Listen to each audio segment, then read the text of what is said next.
Hey, everybody, welcome to Fight on the Right, Episode 1, the first podcast done with more than just me making noise into a microphone for the Contemporary Conservatism Network. Joining me this evening is the new other host of the podcast, my buddy Ian. He's got lots of opinions about lots of things. He considers himself. Well, why don't you describe your own? Where would you consider yourself in the political spectrum, such that you belong on a network full of young conservative people? Well, if you are the quintessential right, I'm about as far left as you can get without being left. Okay, I so would consider myself dead center. okay, all right, that's fair. And joining me as well as our in-studio guest is my other buddy Jackson. I don't know how many opinions he actually has about much, but Somewhere between 5 and 9. yeah, somewhere between 5 and 9. So why don't you explain where you think you are on the political spectrum? Well, Alex, that's a good question, and I would say that mostly I'd probably be more like as a moderate, like somewhere in the middle. That's where I would describe myself. Okay. Politically. Okay. So we have. Wait, I have another thing. Okay. And specifically, I kind of hate. I hate kind of a lot of authority, and I don't know. Like whoever's there. I don't know. I'm usually critical of anyway. So, and I don't know. So you're just a cynical jerk, is really what I'm hearing. No. Everyone's an asshole. Right. Everyone's bad. Right. Okay. There is no winning. Right. Yeah, and that's fair. I mean, so basically, it sounds like there's one typical right winger and two moderates who one leans right and one leans left, which is kind of it's a very interesting dynamic. So just so that the people have kind of an understanding of where we are coming from. I mean, like I said, I kind of the Contemporary Conservatism Network is kind of my brainchild. I think anyone listening to this has kind of an okay idea of where I fall politically. I think they know how I think about things, but I'm not sure necessarily that they have any idea where you fall. I would hope not. Yeah, because I don't think they know you. So why don't you take a little bit of time and so you said that you're a moderately right, tiny bit right from the middle. So you're mostly for individual freedom over, like, for an example, would you support freedom versus safety? Which one would you go for in terms of like governmental oversight? Oh, you just had to start with a hard one. Yeah. Well, I want to get these are they're kind of tricky, but I think they're kind of the important places to start so that people have a good idea of like the basic, where you fall on basic things. Okay, so for me, safety is the priority until liberties start being crossed, like the First Amendment, Second Amendment, Third Amendment. Those are there for a reason, and if the government can keep us safe without violating our rights as American citizens, perfect. If they can't, they shouldn't do it. Okay, so safe from what is kind of, because there are a lot of people who think, as an example, people should be safe from hate speech. They should be safe from police brutality, whether you think that that's actually like an epidemic or not. Where do you fall specifically on the free speech one? Because that one's really starting to gain popularity, especially in countries other than America, where they don't really have a First Amendment. I mean, like it or not, hate speech is speech. Free speech. As long as people aren't acting on what you're saying, you're covered by the First Amendment. Okay. You could be a cynical, racist, sexist asshole as much as you want, and you're fine, as long as you don't act on what you're saying. Right. Okay. So And- you wouldn't be okay with any kind of enforcement policy, basically saying you have to be nice. Right. Okay. Because All right. that becomes the censorship of the people. Okay. So that kind of ties into what we were going to talk about today was I got into a bit of a Twitter debate last night with with somebody with somebody that I know, and basically the tweet said anyone should be able to refuse service to anyone for any reason. And I do believe that. I think that as the business owner, you are responsible for who you serve. And I think freedom of association should apply both personally and professionally. I think that anyone should be able to turn down anyone else's business for any reason and then suffer the financial consequences when they don't get that person's money. I think, Ian, that you agree with me on that for the most part. I think that you're kind of on the same page. I'd like to hear, if not, why or either yes what and, said. yes and no, because the counter argument to that is, they're able to refuse service to anybody for any reason. So now, people can refuse gay marriages at wedding cakes for shops. You can refuse non-whites if you're a racist, and that the argument is you can do that, and that will enable them to do that for not enforcing this. Well, sure. Like, But that's the question: isn't that part of freedom of association? Isn't that part of freedom of speech, where you do have the right to be a jerk to people? It's just that sure. It's just that you're a jerk, Right. and then you lose business. The, I mean, the, that's the thing, yeah. Potentially lose business. the thing that it makes it a muddy issue for me is that they should be able to do that. Is it right? I don't think so. I think everybody, as from the consumer side, should be able to go anywhere for any reason and be given service.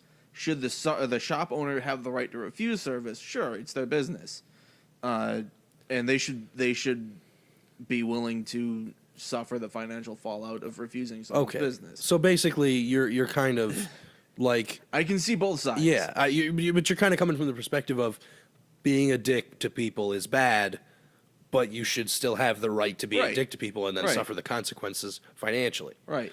Okay, yeah. And I think that's kind of an important point, actually, because a lot of people they kind of conflate those two issues. They kind of say, well, this thing is unpleasant and it's bad, so there's no reason why it shouldn't be illegal or enforced by law. And I think that's an important distinction, is while it might be bad, it might not be great, it's not always the best solution to make it illegal or Correct. to enforce Right. or to compel speech or ban speech. Yep. So that was part of the argument. He made that same argument, was kind of people should be able to go anywhere and not get discriminated against. It's part of their rights as people, yada yada yada. And where I disagreed with him was basically on the idea of freedom of association and how the business owner will entirely be held financially responsible for turning that person away. I mean, you can see what happened at the Red Hen or whatever it was called, the restaurant. Red Hen. Yeah, the Red Hen that just turned away Sarah Huckabee Sanders. I mean, regardless of how you feel about her politics, she was turned away at a restaurant, which the owner 100% has the right to do, and in my opinion, is entirely appropriate for them to do that. If they, yeah, go ahead. And I'd just like to say, like, in that whole situation, I felt they both handle it pretty well, because the owner asked him politely to leave, and then on the other side, Sarah Huckabee Sanders, she didn't make a fuss about it. She didn't like tear into him. She like politely left, showed him respect. She even offered to pay the check, which I thought was pretty good. Well, yeah, and that's kind of the point, right? Is that you can absolutely have a bad interaction with somebody at a business and just move on. You can turn that person away for whatever reason, and nothing will happen unless it's something that's terrible. But the point that I was making, There was Well- the whole like all the customers voted on whether they should stay or not. Like that's how we dealt with. well, as far as I understand it, it was the staff that voted. It wasn't the people who were working or who were enjoying food there. All right. It was the staff voted, and then but there was still a vote. Right. But my point with that was they turned away somebody who was a paying customer.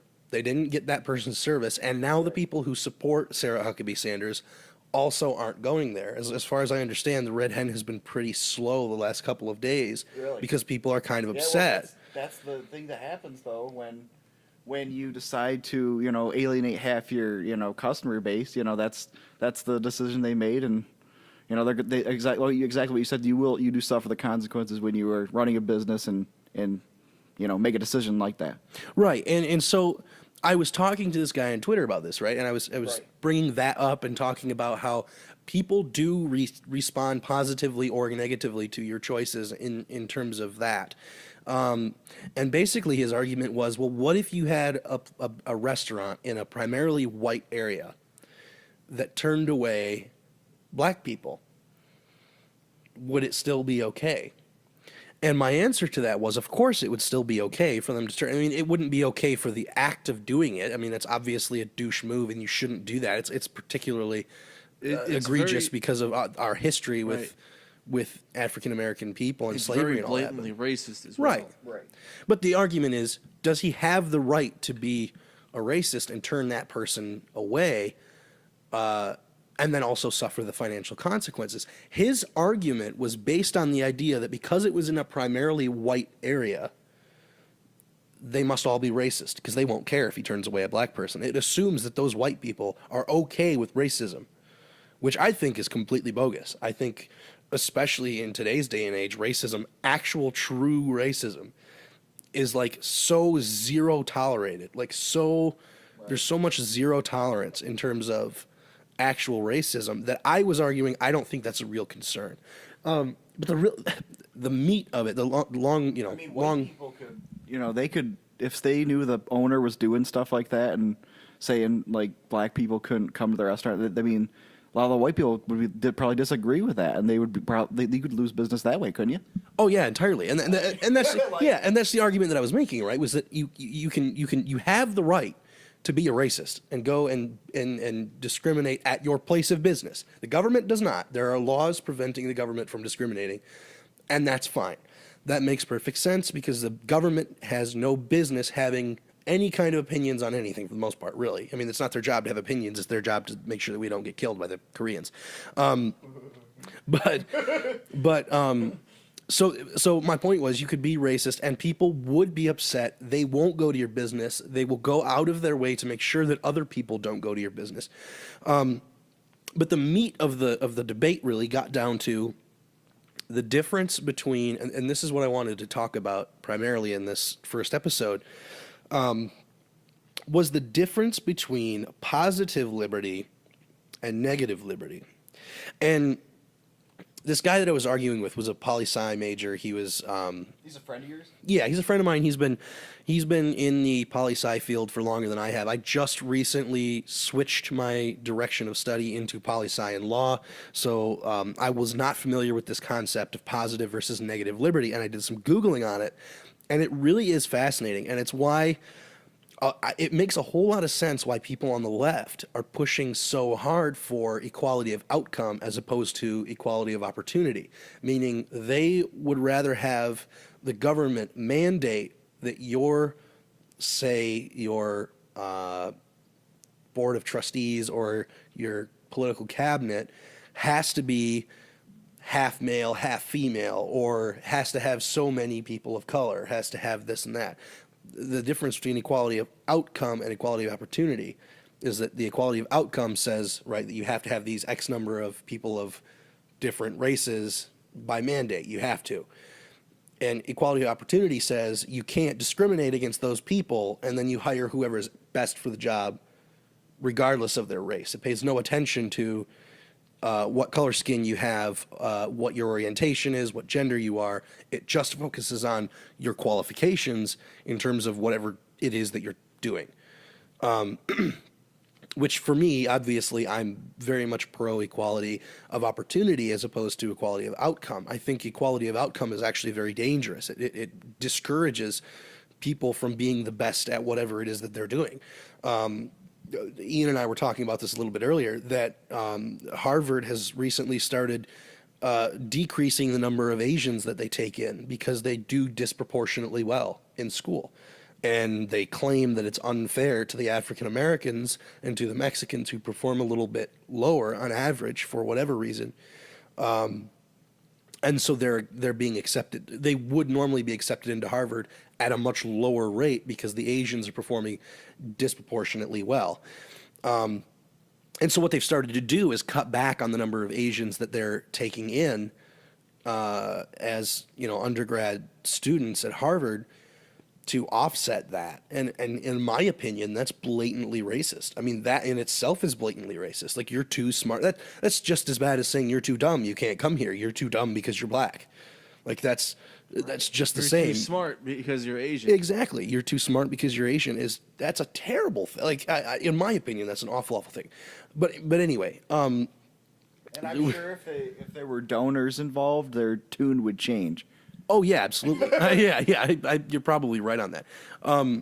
But anyway, so I do want to get into this. I want to get into the difference between positive and negative liberty.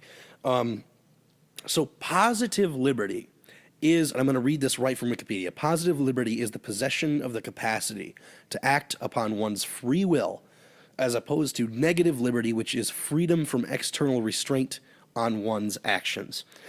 So, to kind of make that a little bit easier to understand, because that's worded kind of in a way that might be a little confusing for some people. Basically, negative liberty means no one is directly interfering with your ability to do something.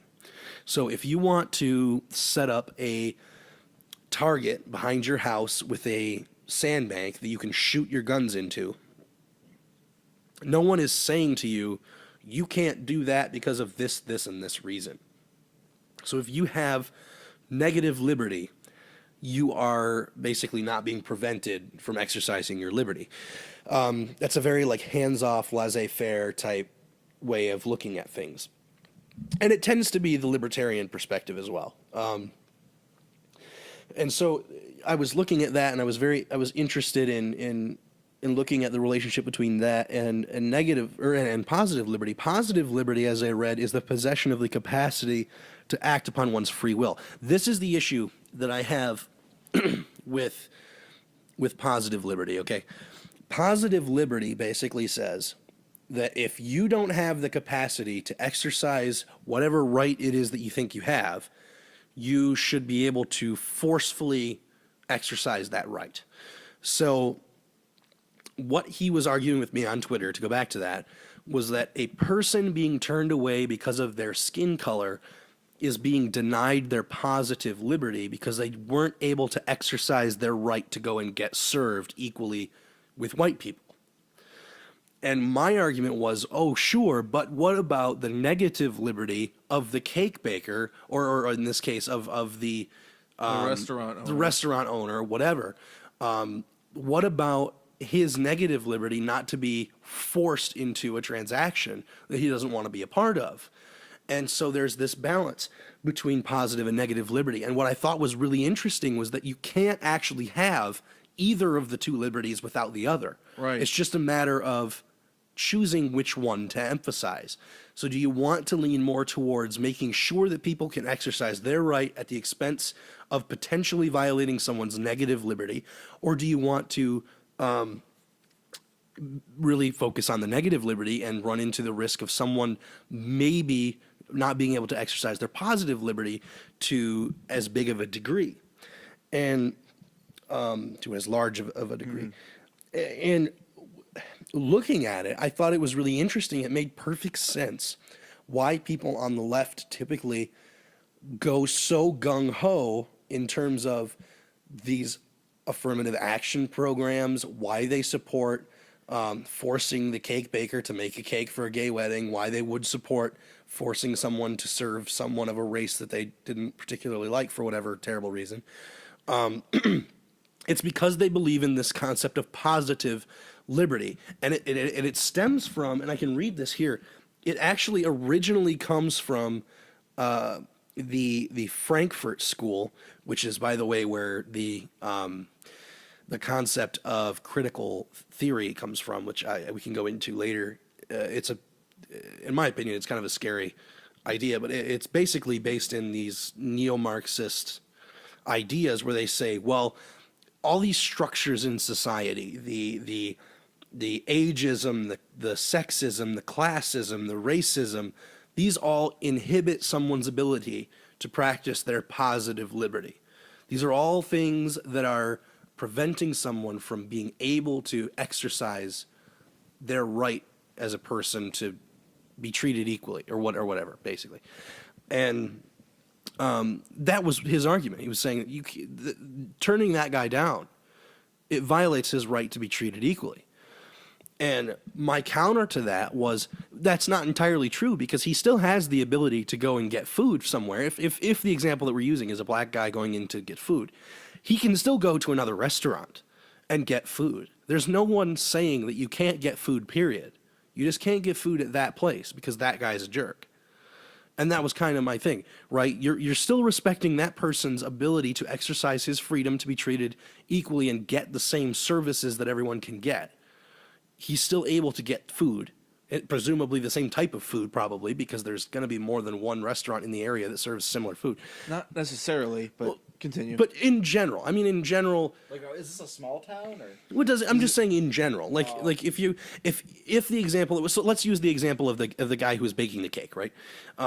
This guy is basically an artist. He makes these sculptures out of cake, and this gay couple comes in, and they say, we want you to make a cake and be a part of our gay wedding. Make a cake with us on top of it, and do your little artsy thing. And he says, my religion says your lifestyle is a sin. I'm not going to participate in your wedding by making you specifically a wedding cake.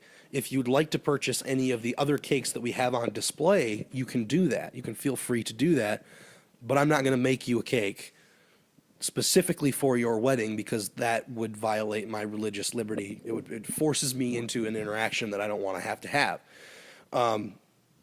That would be, if he had the right to do that, that's a focus on the negative liberty.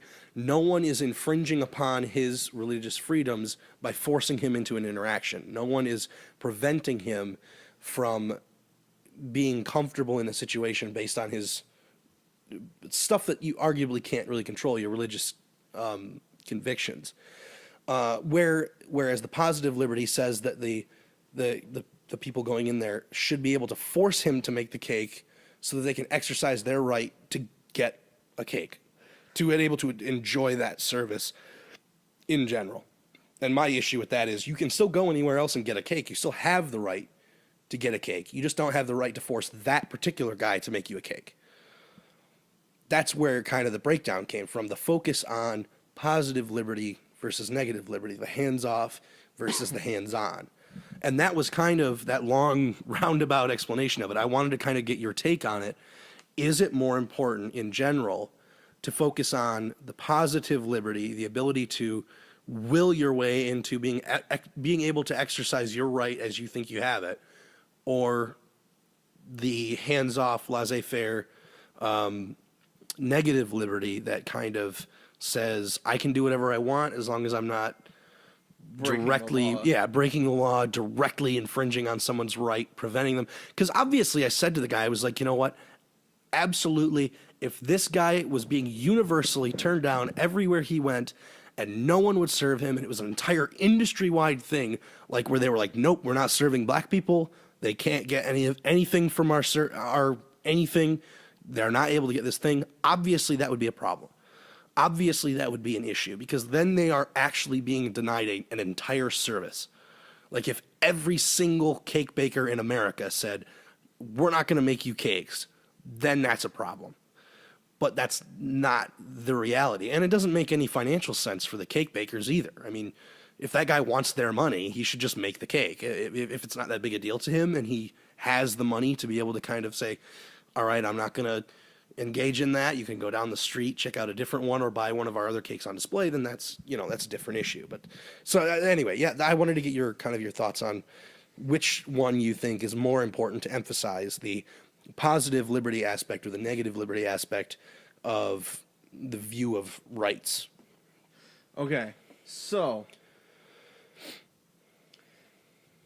I think that it should be both, with an emphasis. It's a yin and yang. You can't have one without the other, right? Sure.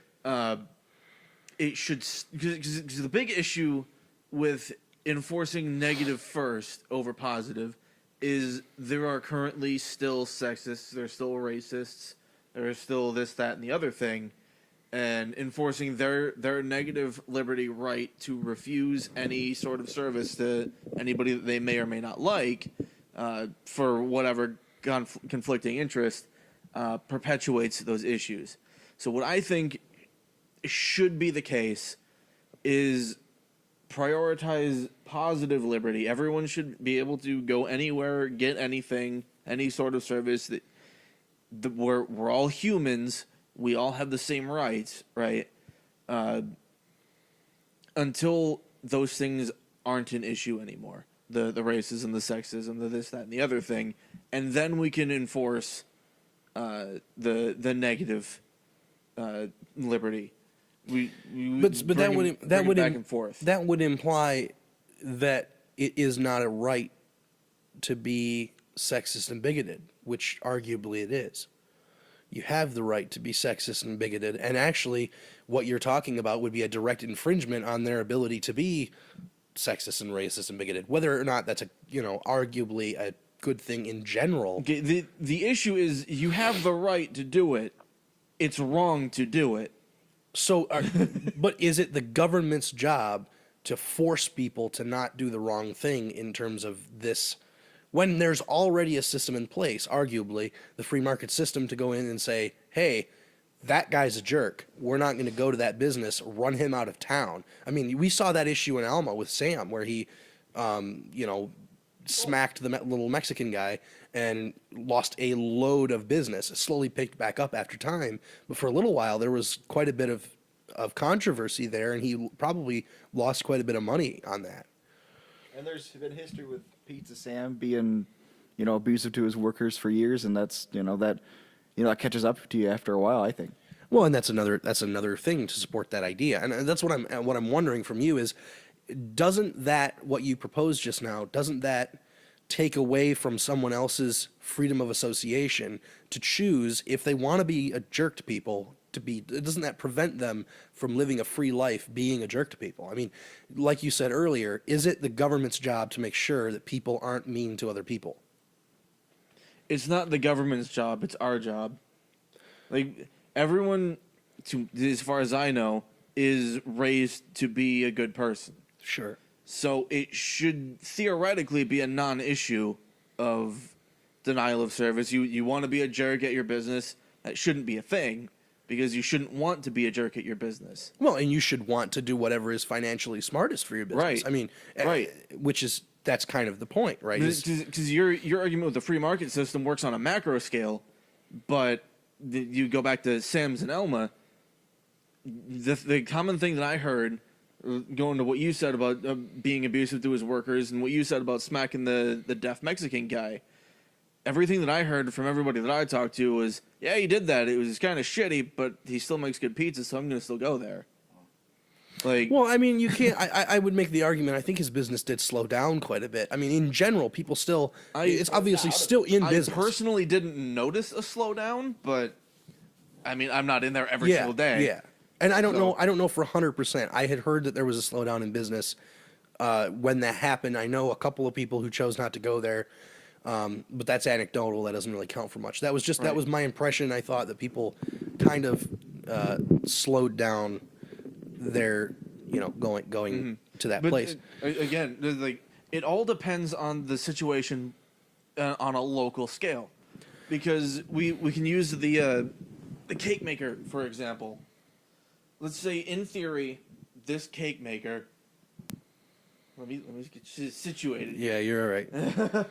He's moving around Oh, around shit. the mic. We don't have the headsets yet to make sure that It we may can or may not be a hear ghetto rig system Yeah, it's right now. pretty ghetto rigged right now. It's fine. Let's say, in theory, this cake maker comes from a small town where he's the only cake maker in 300 miles in a radius around this city. In theory, they still have the right to go get a cake, right? They're not being denied the right to buy a cake. They're being denied to buy a cake at the only convenient place for them to buy a cake, Sure. which is the issue. Well, but okay, Because so, you're but you understand arguing- why that doesn't. You understand why that doesn't really work though, because that would that assumes that situation exists first of all, and I would argue it probably doesn't. But even beyond that, you're talking about such a tiny percentage of situations out of cases.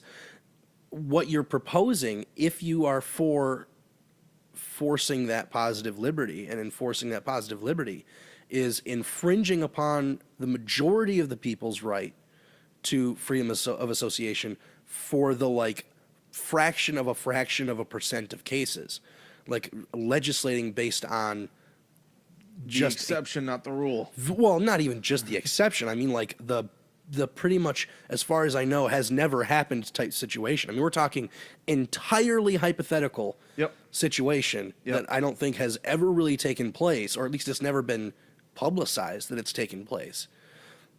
And legislating based on that, infringing upon millions and millions of people, their ability to freedom of association. I see that as an issue. Do you see that as an issue, as big of an issue? I don't, and here's why. I very adamantly believe that everyone should be treated equally, even to the detriment of an individual's right to refuse service. So you're Because- okay with, but see, that kind of conflicts with what you said earlier. So you are okay with the government forcing you to treat everyone equally at the expense of your right to be an individual, to be a racist, to be a jerk to people. See, no, because it shouldn't be the government's job to do it. He was saying earlier Like- that it's our job to do these things. Like, Well, okay, yes, but, There, but, there but- should be no government involvement whatsoever in this situation. But- And it would be an infringement on our rights as American citizens What? if they implemented any sort of legislation to dictate You're also this. saying, but it's our job as a whole. Right. as a Well, yeah, okay. community, Right? So, Right. but you see why that doesn't work though, is because like if it is our job as a community, the only thing we can do is exactly what I've been saying, which is don't go to that business. Make sure that no one you know goes to that business. Try and put that place out of business. Be very public. Get the information out there about that business. But as the public, as we the people, we can't just force him to do the cake or whatever. We Why can't not? force him because we don't have that capacity. The only way to do that is to enforce it by law. There is literally no way to force that guy to do it unless there's a law about it. I mean, you could deny them business until they give you what you want. It's called a boycott.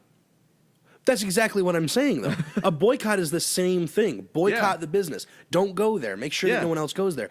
But that's not an enforcement policy. That's not the government enforcing that you do that. It's No. it's the people Right. making a statement saying you're a dick. Yeah. And you're really not being nice to these people, so we're not going to patronize Yeah. your company. So you are in favor of the boycotting and all of that business. Yeah. But you're not okay Because with he denied Sure. the instigation was the denial of the positive liberty. Okay, but so you're not actually in that case. That's still in what I'm talking about by supporting the negative versus the positive liberty.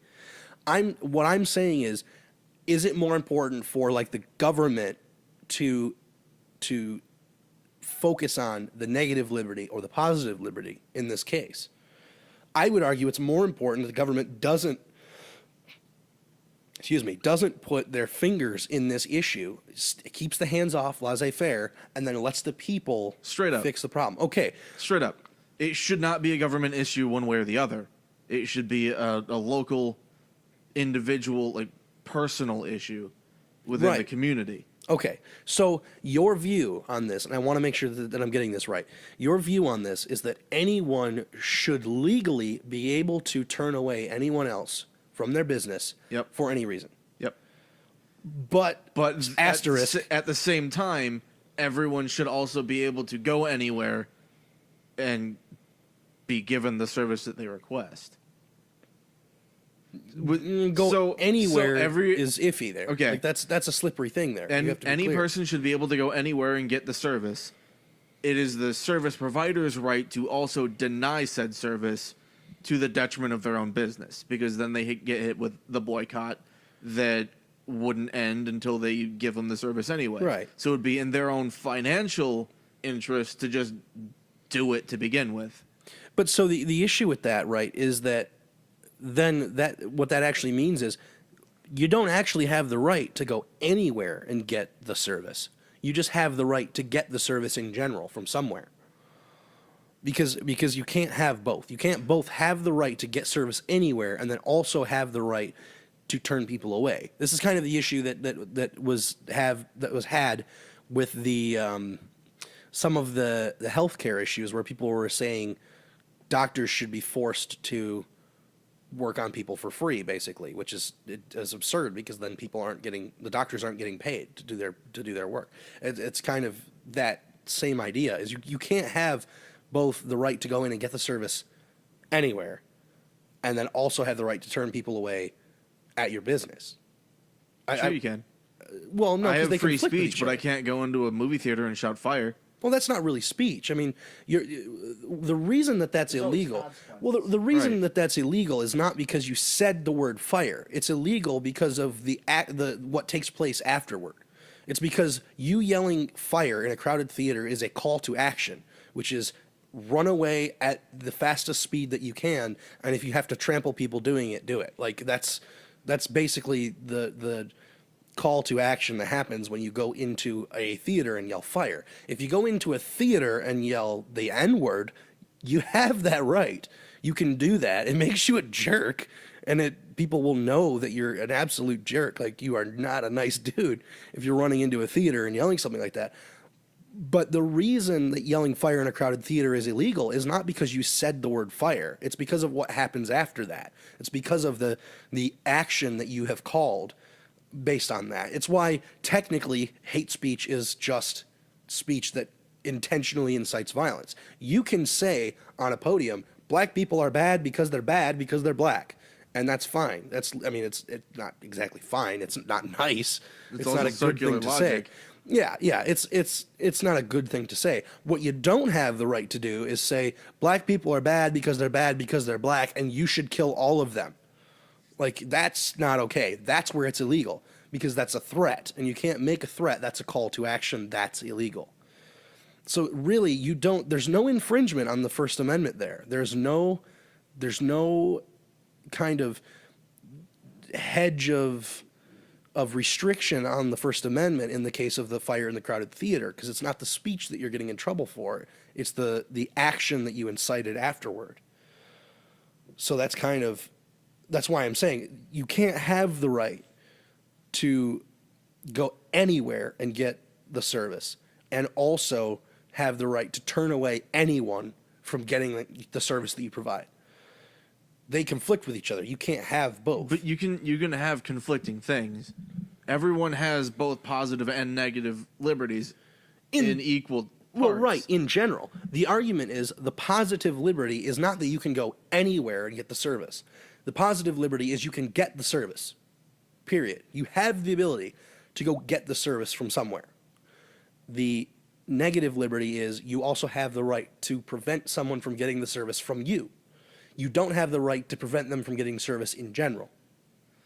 See, Well, you get what I'm saying? Like, that's yeah, I get what you're saying. I don't agree with it. why.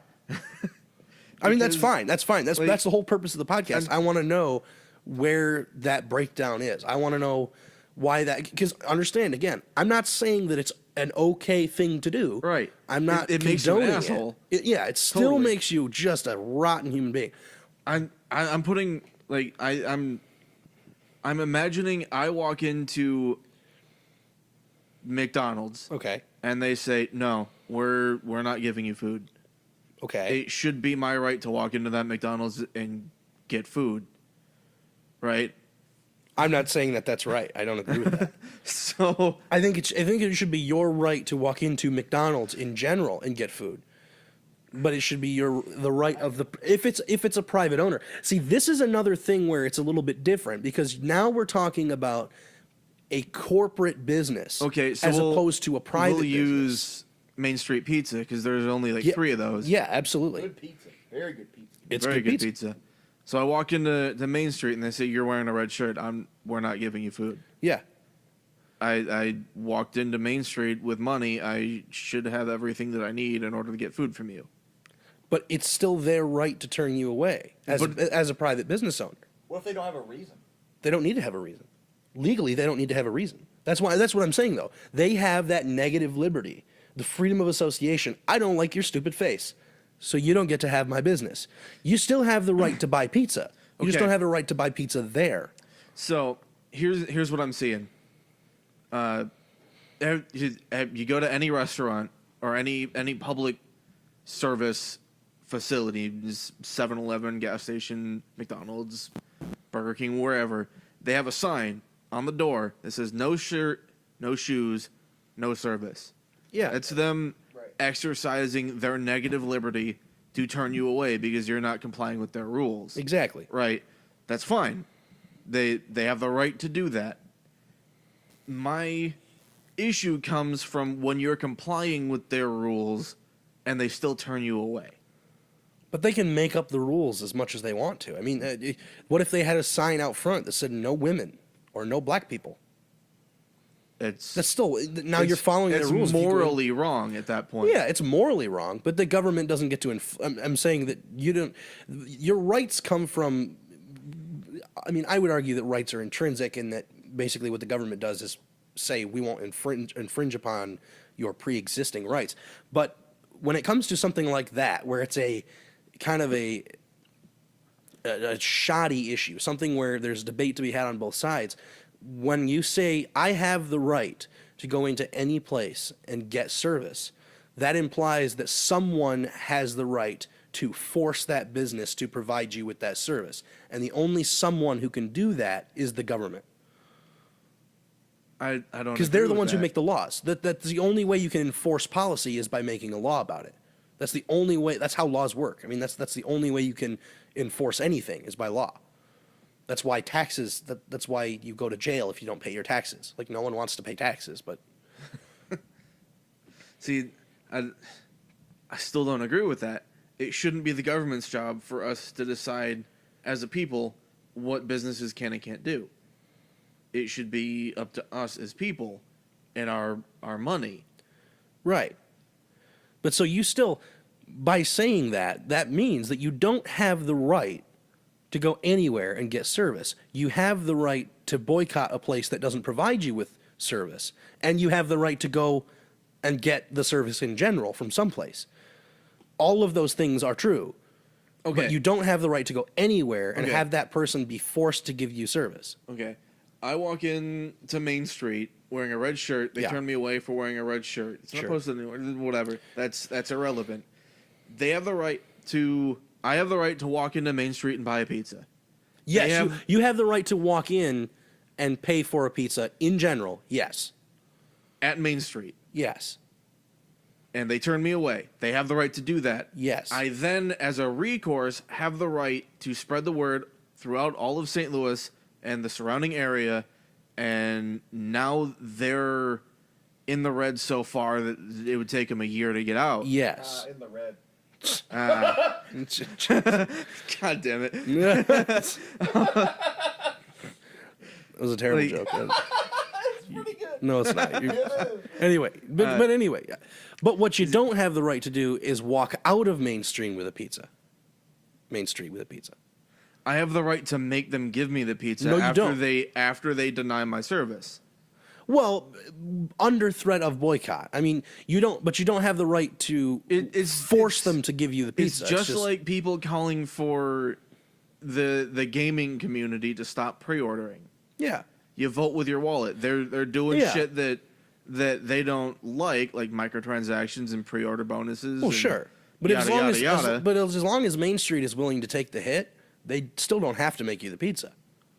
As long as they're willing to take the financial hit, they don't have to make you the pizza. Assuming I can get enough people to make it hurt, Yeah. they will give me the pizza. Oh yeah, they will, right? But that's not the argument. I'm not saying they won't, and I'm not saying that the boycotts aren't effective. And then I'm saying that you can't force them to do it, because as long as they're willing to take the hit, they still can make you not. They But- still can refuse to. They could say, "I'm going to take my business. I'm going to go out of business before I serve you," and they have the right to do that. Sure. Which means that you're not actually forcing them to make the pizza. You're just putting them in a situation that makes it not good for them to not do that. But that would assume that at any given point, at any given denial of service, that business owner that is denying said service is willing to go to the grave denying said service Yeah. instead of keep making money. Right. Which is absurd. I mean, obviously that's an absurd example. But that's kind of the argument that people are having, is the people who are very pro positive liberty generally, because of what positive liberty focuses on, it's the injustice, it's these the institutional racism and the institutional sexism and the systemic yada yada whatever. What they're saying is the government should enforce policy that promotes the positive liberty over the negative liberty. And that was where my buddy and I got into our debate. Was what I was saying is you can do as much as you can to damage that business and make it so that it's as hard as possible for them to make money.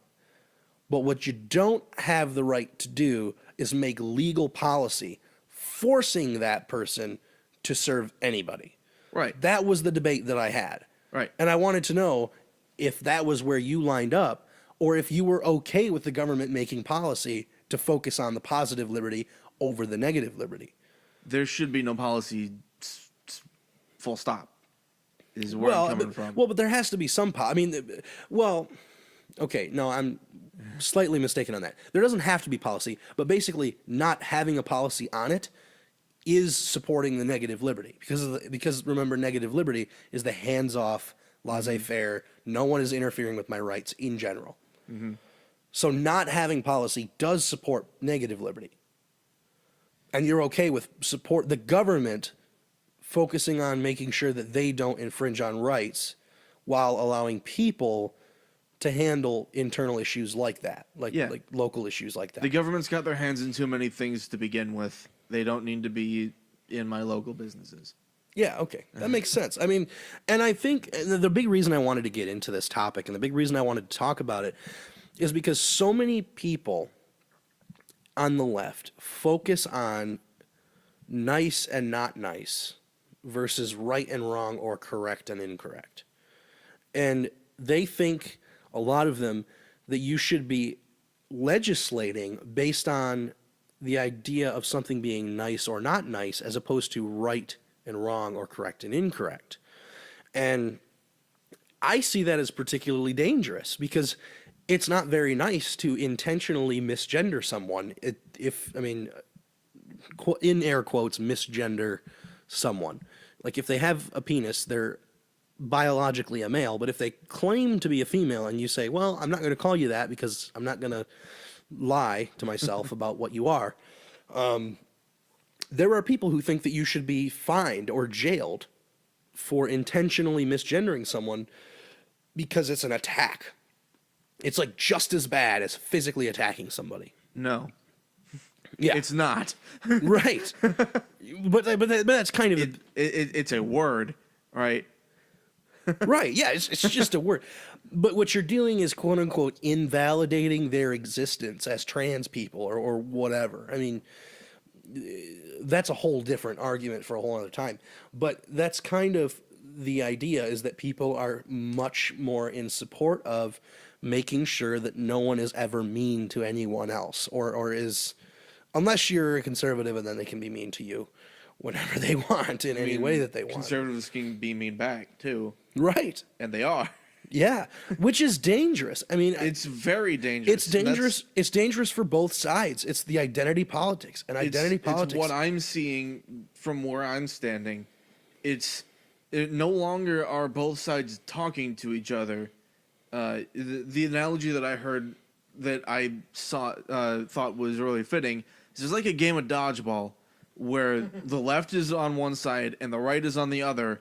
There's nobody playing dodgeball anymore. They're all on the walls yelling obscenities at each other.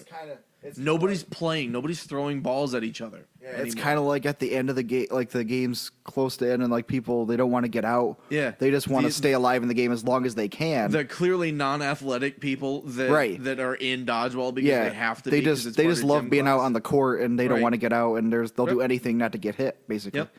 There's nobody, almost nobody, like myself, where you're in the middle.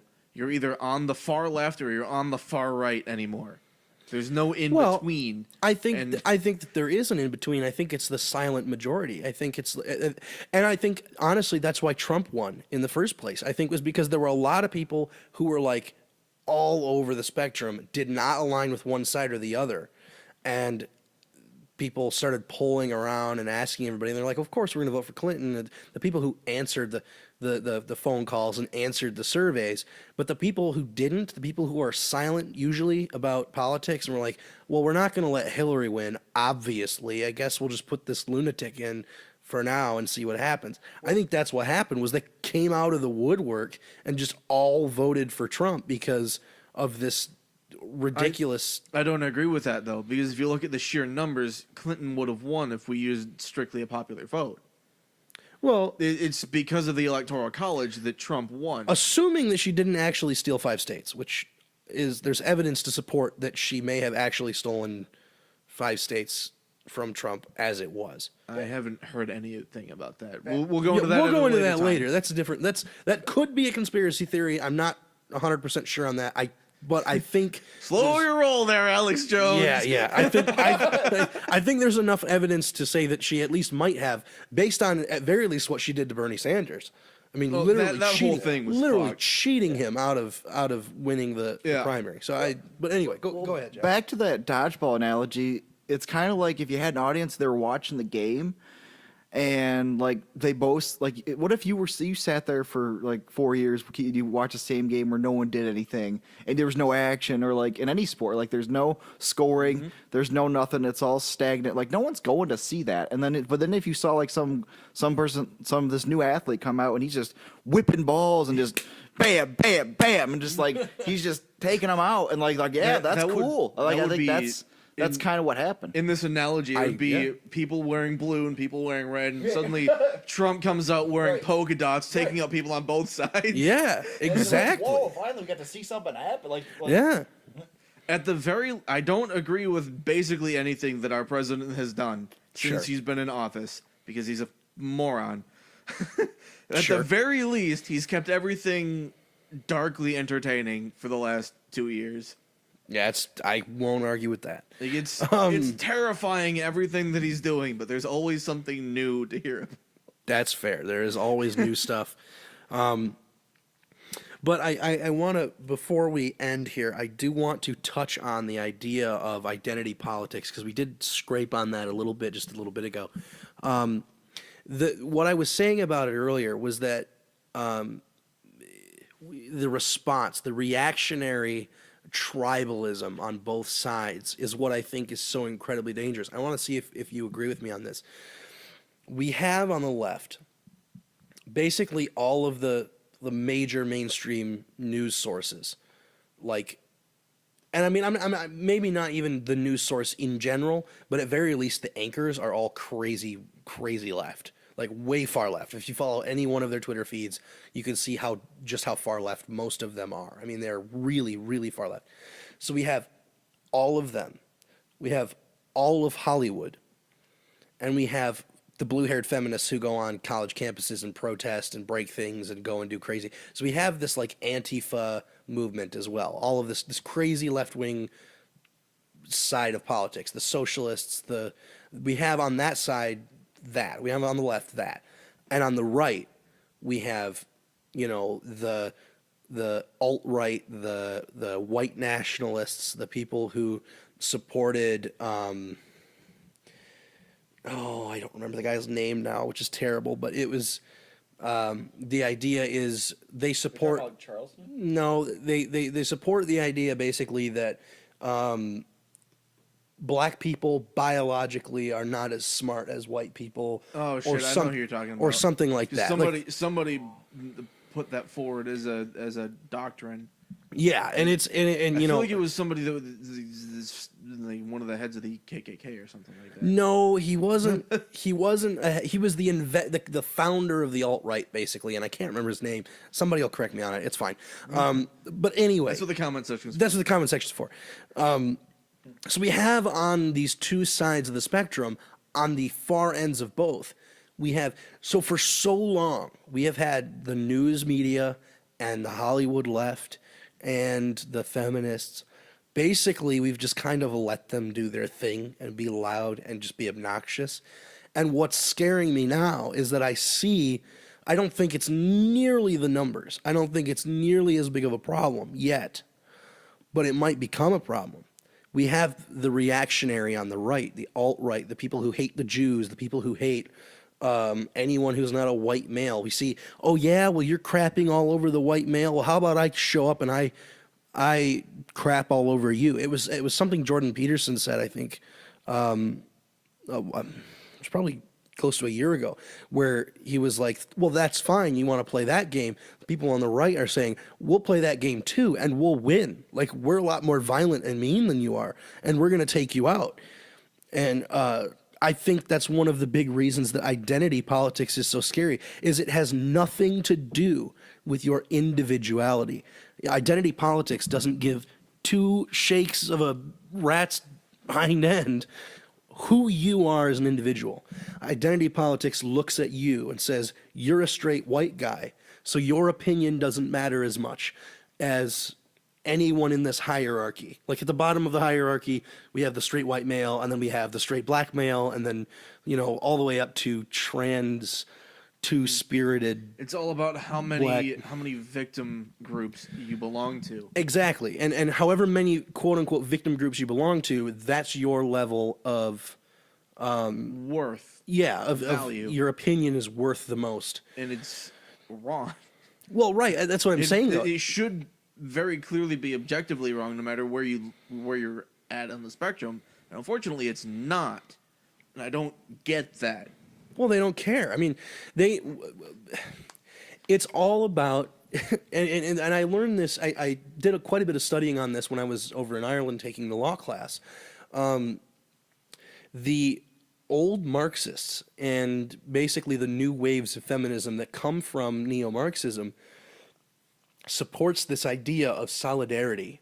And the assumption is, and this is what I was talking about a little bit earlier with critical theory, the assumption is that society is wrong. They must be wrong because it is society, and that is the presupposition that we are starting from for no reason other than that's where we're starting from. Society is wrong because it's wrong. And you must only be in power because you oppressed someone else to get there, no matter what. So because the straight white male has been quote-unquote in power forever and ever and ever, everyone who isn't a straight white male has the moral high ground on the straight white male. And that's what identity politics plays into. And it's why the left has maintained their popularity for so long. Because can you imagine how easy that must be to say, oh, I'm a black guy, I'm supposed to vote Democrat, so I'm going to vote Democrat.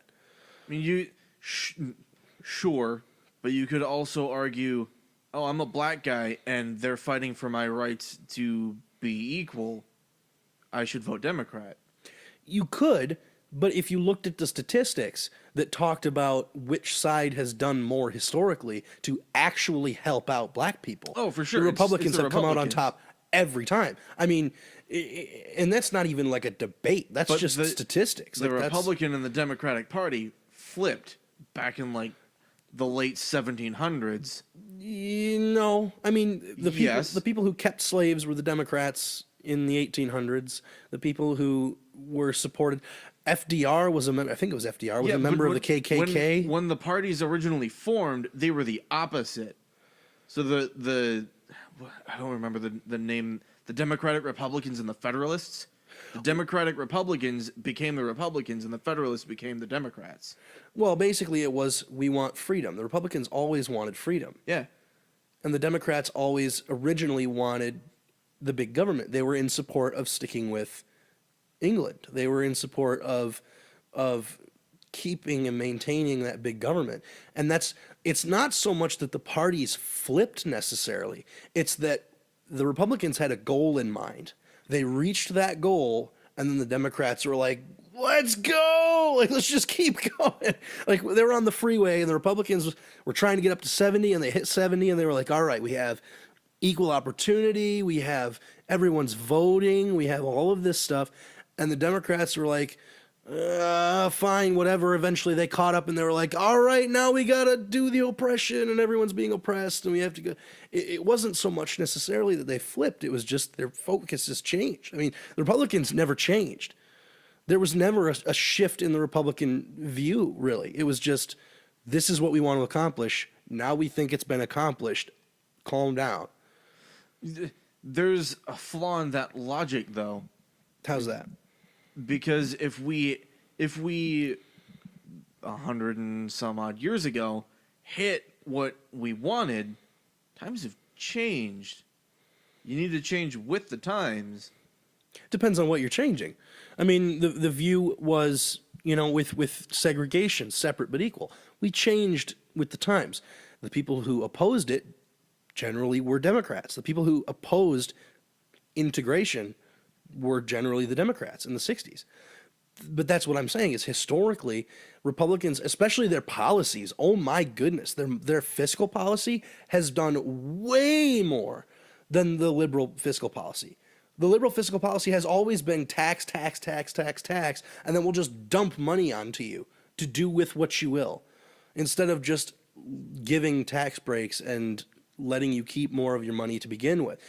But that's a whole different thing. I mean, what I was originally saying was the identity politics makes it easy to be a lazy voter. Yeah, for Is sure. I fit into this bubble, thus I must Yeah. vote this way. And that's why it's important that you should research the people you're voting for, and you should take an interest in it, and that's why it's important to do research like that. Yeah. Well, yeah, and I think one of the other things is, I think that identity politics kind of comes from a place of racism a little bit. I mean, For sure. It's Because like at its core, it's saying we're better than you because of this reason, this reason, this reason, and this reason. I am a transsexual, gay, black male. Like, I'm better than you because you're a straight white male. I'm sorry, no, you're not. We're the same. yeah. Like, Yeah. Well, and it kind of it's almost based in like racism by low expectation. Like the assumption is that on the right, our policies benefit people who work hard and they're willing to do whatever they need to do to make their business work well. They're willing to step up, they're willing to take personal responsibility instead of focusing on making sure that everyone's equal all the time. It's all about personal responsibility. Arguably, you could make the case to say, well, the Democrats think all of these groups, they can't really thrive in that. They wouldn't be able to thrive in that. So we're going to provide a space for them where they can come. We'll just give you free stuff.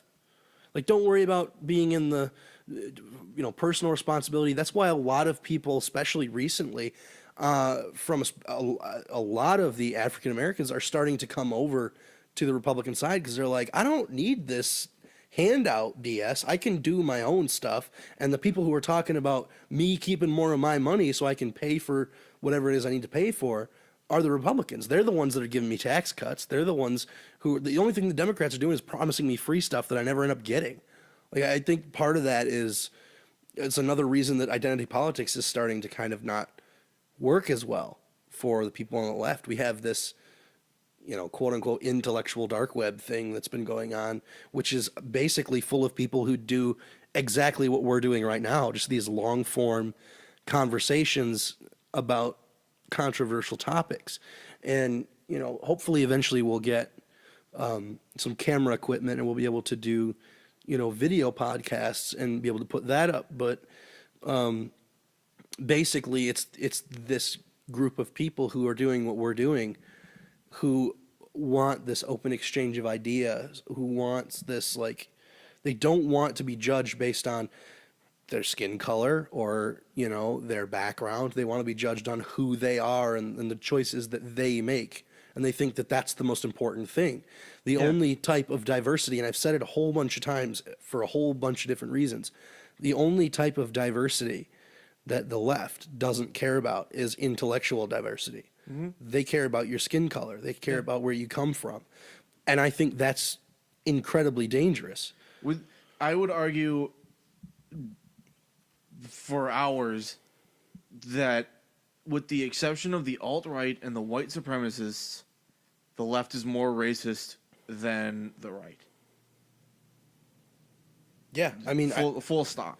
yeah, I think you're right. That's all that the left's identity politics focuses on is skin color, sexual orientation, and gender. That's it. Those are all superfluous to politics. Yeah, They shouldn't matter. yeah, I would agree. I think I'm glad that conversations like this are becoming more popular because more and more people want to hear that message. They want to hear that I am who I am because of the choices that I make and what I do with my life, not because my skin is a particular color or not because my parents came from a particular place or not because of the job that I have.